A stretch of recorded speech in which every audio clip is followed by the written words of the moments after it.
since the last time we spoke to you. Any mountains you've climbed since then? Well, yeah, and I can't remember the exact date, and if you got, I'm not sure. I can see you right now. But It's beautiful. There's the big hardware right there. It's beautiful. And I'm told that when you win a regional, you get the smaller ones, and when you get the big boys, which is the best picture for Searching for the Summit, NFL 360 produced it. Amazing film. You get the big boys, and there's nobody probably not deserving than me, but somehow or another, when you do things for the love of the game, like I did with the NFL, I do right now for Sports Illustrated, and I did, climbing the 7 summits around the world to become the first NFL player to do so. There's sometimes that there's amazing outcomes that come out of it that you were never intended in the first place, and that's one of them. Answering your question, I'm about 30 days out from going back to Zermatt, Switzerland to take on the Matterhorn. It's a very intimidating, crazy piece of rock that goes straight up right out of Zermatt, small little ski town in the middle of Switzerland. And so I've been training like an animal, getting ready for this thing to take it on. Did you take Jimmy with you, or are you going to take Jimmy with you? Jimmy would freak out, but he'll be in camp. I was there last year to do it, and my big mistake, my big miss is that I went in September, and I missed it by about a week. And so we get up to the base. I'm looking up there; it's blowing 100 miles per hour. I really wanted to do it just because I'd gone that far. You train.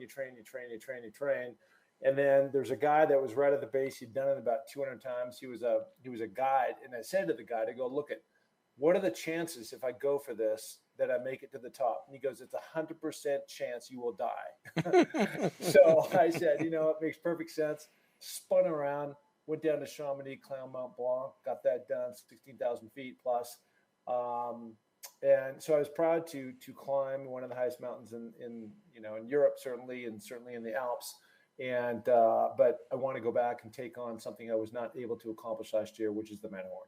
Yeah, you also I saw on your Twitter that you were in Tanzania for a while. What was that experience like?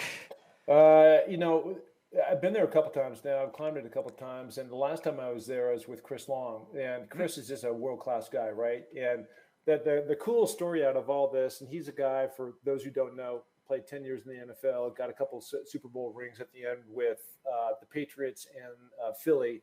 And he started this foundation all about going down to East Africa and building water wells for the people, originally in Tanzania, and now it's grown out into further in other parts of East Africa. But the day that we actually climbed up there, this is one of the only places where this actually exists, but there's a gigantic sign up there. It says, you're at the top of the world in East Africa or Tanzania. It says Kilimanjaro. And we're just sitting there. I put my arm around him and I go, there's not too many guys. As a matter of fact, I don't think there's any guy that can say that they played with Howie, his dad, and actually climbed Kilimanjaro with Chris, right? So we both had a good chuckle about that. And it's true, right? I mean, it's just such a rarity that those two combinations, those two things would happen.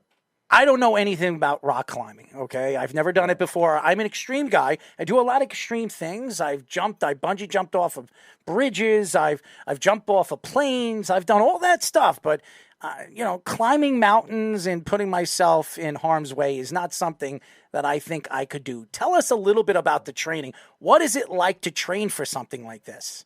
Well, I think there's a number of things in there. One is commitment and, again, love of the game. You just had on the punter, and I'm sure he's got an extreme love of the game of going out every day and competing and trying to make his team a better team. That's what I used to do in the NFL, and I transitioned that same passion, that same drive towards climbing. I think it's really important to note that a lot of times when people go right to a mountain like K2 or Mount Everest or one of these other really tall ones, they're like, how could I ever do that? Well, you didn't go from Little League to the NFL in one jump, right? There was this iteration and progression that happened, from the time I was 8, 9 years old playing Little League football until I ultimately, 23 years old, I got drafted by the Raiders.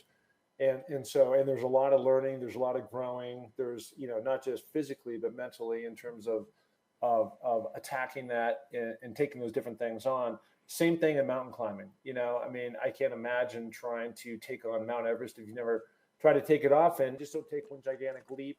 These big mountains I've been on, 17 people died on Mount Everest this year.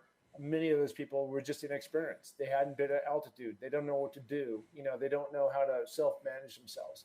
So they got mission critical, especially in the death zone, which is above 26,000 feet, and didn't know how to handle that and get off that mountain.